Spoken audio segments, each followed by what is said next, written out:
What's going on, team? Proof here, and today I'm coming at you with a breakdown video, gameplay video that took place from my new implemented PCL, which stands for the ProofCord League. It's a name that I really didn't put much thought into, but it's a name that ended up sticking. And what it is that it's a new ELO system that I put in my Discord channel where we get together, play games on CFA, and I keep track of them through a Google Doc that I've shared with everybody at the current moment. We're kind of trying to put in a bot at some point, but for now I'm manually keeping track of everything, which is fine. But we play games on CFA, record the data, and then we kind of have a ranking system going on. And if you're interested in participating, follow the link to my Discord down below, check out the PCL section, and then follow the rules and regulations that are put in over there. And today I have a game going against Andrew, aka ZodiacChronos, who I've played on stream before, so you might be familiar with them. And yeah, let's go ahead and hop into it.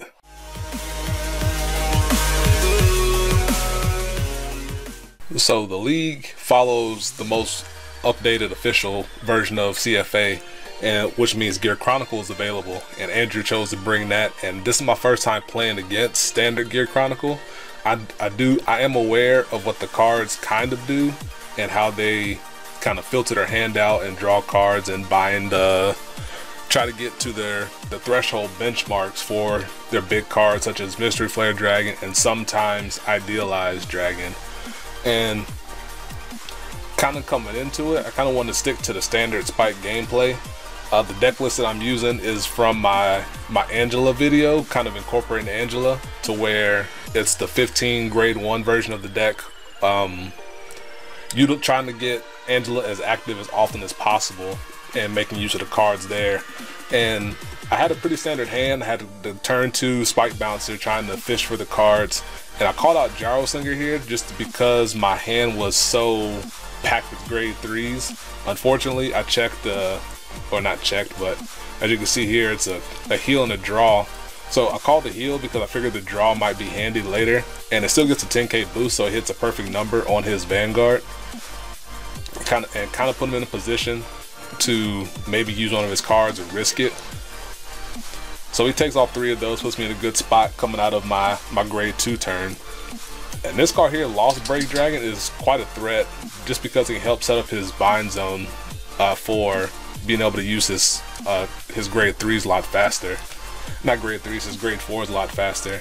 And he attacks that, my rear guard spike bouncer. I let it happen because I don't have the means to want to stop it. And so I ride safe free here. I give the power to the other side, and instead of calling over the heal here, it still hits 23k on its own, which to me is a good number. And then he takes that, put him in a position to use his PG, and maybe if I check a crit, I can give it to my rear guard here and just push him for game. But that doesn't happen because that would have been 33k versus his 10k, which would have forced out at least 3 cards out of his hand.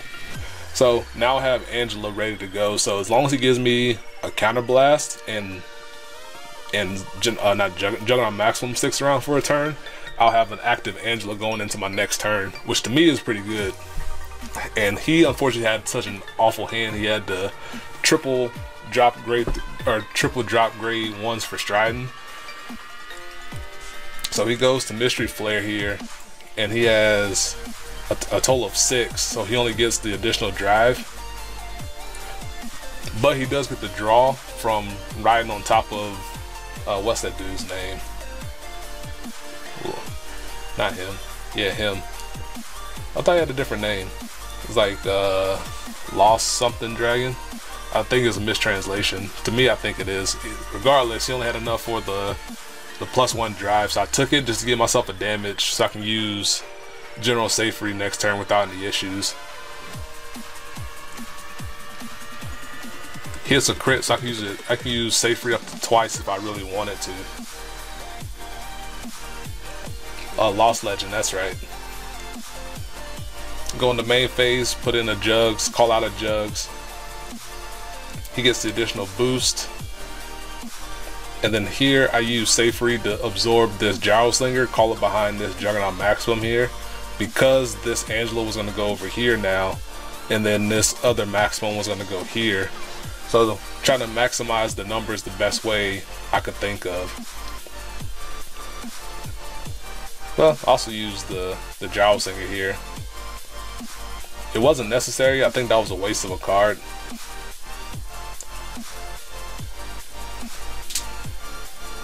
Was it? Kinda. Not really, because it still hits the same number, and I have the PG here as fodder if I needed it to.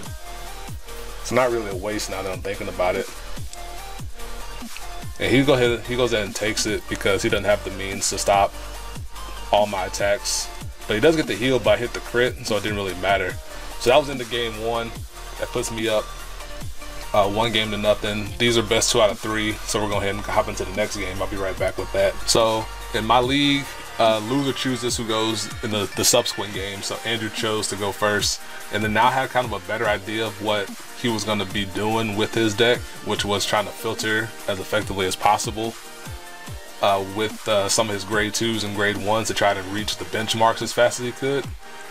And I still had a pretty decent hand here. I was lacking the grade 2, so I rode Gyro Singer here and contemplated using the skill, but I opted not to, thinking that I would get a grade 2 in my top card or my top 3 cards. And here I thought about what I was going to put back, and I chose to put back the heal because I figured I could keep the aggression going with my hand cards and be able to put forth a decent offensive. And he was just filtering heavily. What's he at now? I think he's already at 10, or he's at 7, which is still pretty good, but that's a nice check for me. I get the skill off. I had a double Ganon there, I remember that. And then call that there. I think it would have been better if I went at his Vanguard, but they hit the crit anyway. And I think I put back one of the crits here, just in case I needed to call out Bracky in my next turn. And unfortunately, he hit the heal. That definitely kind of set me back, because that heal meant that he could take an extra damage, and that buffer zone, especially when I'm going second, is a big pain to deal with. And now he gets to stride effectively, go into Mystery Flare. And now he has 10, so he gets the extra crit and the extra drive. And then he gets to draw, so he's gonna go up to 8 hand cards effectively, because he has this girl here to push her into the soul to draw, I think. Yeah, she goes into soul to draw if you use her skill, which she really doesn't have a reason not to. I PG this and drop Bracky just in case I needed to call out Juggernaut Maximum in my next turn to try and push as hard as I could. I take this one to activate General Safe Read, and he accidentally drew an additional card. We just put it back and shuffled. His mouse was being kind of glitchy. So I need to try and push as hard as possible before he reaches that 19 for Mystery Flare's additional turn, because that pretty much is game for me.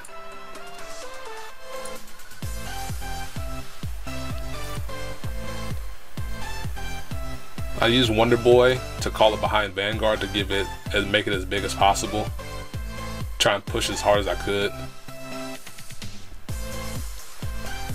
And now this is a 2036K line, which is pretty good. And then unfortunately he checks a trigger there, because now he can pretty much just hard guard this. But I thought it was worth the risk, because I wanted to try to pressure him into standing, or pressure him into taking the Vanguard swing or heavily guarding in case I check the critical trigger. So a lot of my plays just trying to set up for the future of the rest of my swings here. Excuse me. So he can still stride effectively because he has Idealize in his hand, and he has two more Mystery Flares. And now he has the 13 threshold, so now these guys here get plus 10,000 power. And then with this girl here, he once again, he'll be able to attack with it for a lot, shove it to soul and draw, so he can net 0 out of it, which is really good, especially because he has the power on top of it. It's had a nice damage trigger here, which helped out a lot considering he was attacking for 40 and 48. And then I took that one, I thought about it, because I kind of wanted to be at 5 out of fear that he would check a heal trigger at 5, because I knew it was my last turn coming up.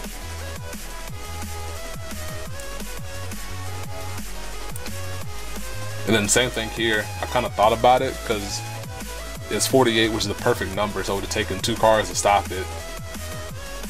And that's what I kind of feared, was checking a nice power piece there.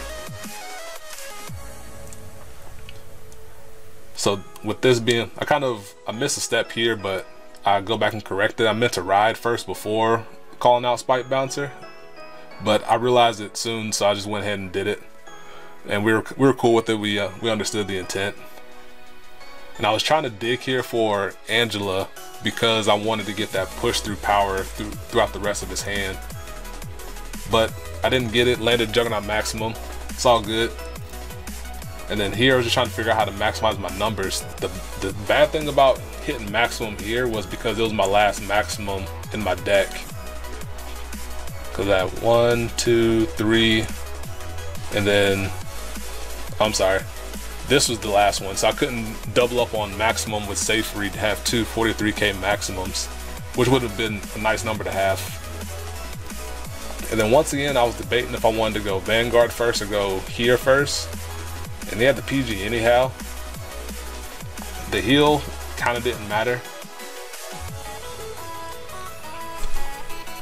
because I wanted to try and force his hand as much as possible so that he wouldn't be able to stride, quote unquote, next turn.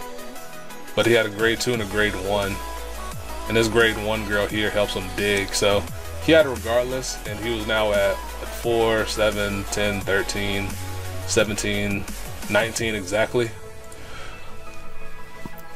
So I knew, even though he did all this, if he could still stride, it was a snack wrap.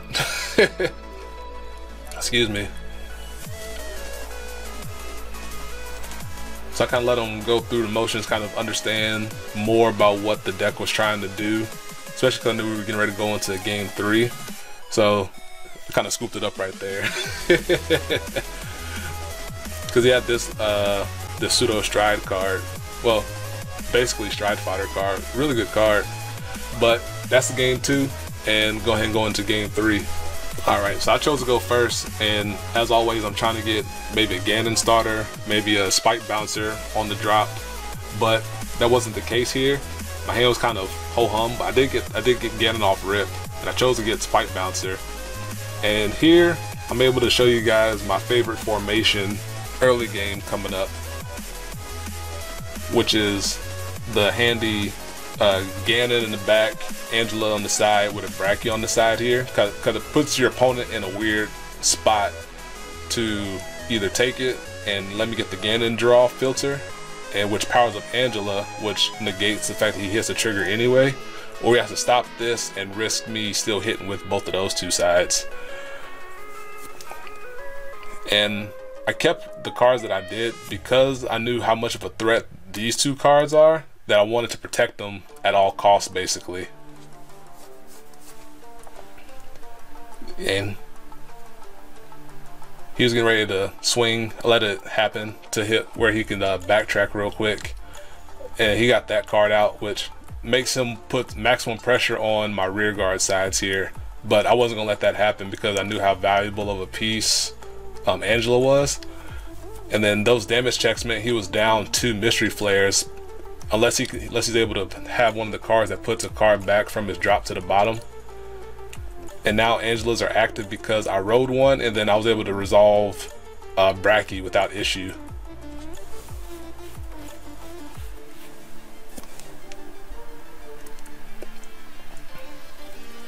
Hit a draw crit there, help replenish my hand some.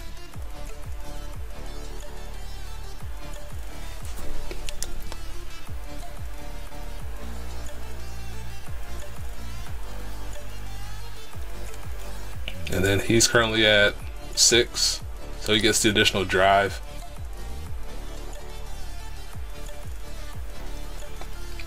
Then he has decent power columns on the side with the force plus this girl getting plus 3,000 power when you pay her cost. So this is 21k line.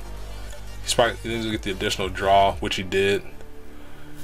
And I'm pretty sure I took this. Oh wait, 10 face up. He got an additional 1 beforehand. So he got the crit and the additional drive. And then he got a crit on this drive check, put me up to 3. I let this go, and then I was gonna protect this because again I knew how valuable it was for pushing damage and numbers.